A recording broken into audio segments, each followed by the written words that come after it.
All right, let's get to a developing story this morning. We're tracking a deadly shooting involving Sacramento police. Well, this happened yesterday evening outside Sacramento City College along 24th Street near the campus light rail station.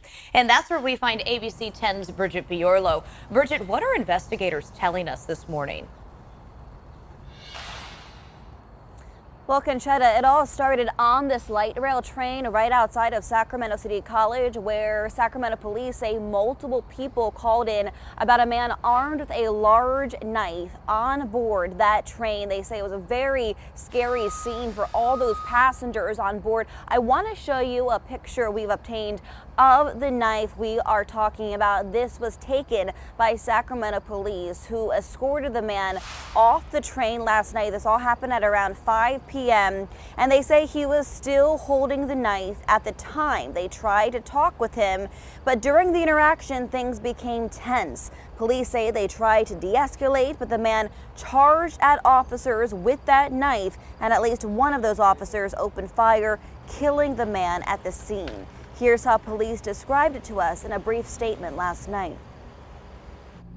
During that interaction, officers were involved in a shooting. Subject sustained at least one gunshot wound. Officers rendered first aid until fire personnel arrived on scene. Despite fire personnel's efforts, the subject was pronounced deceased on scene.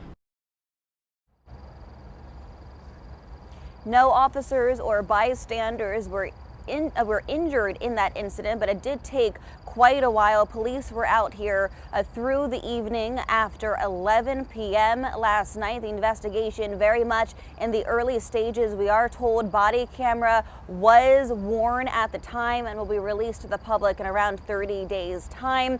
This is an investigation, and we're told another update will be passed along sometime throughout the day today, and we will pass it along to you, of course, Conchetta, once it comes in.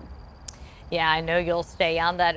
So, Bridget, I know that the roads were all blocked off for several hours. Did it impact any of the students on campus? I mean, have they even gone back to class?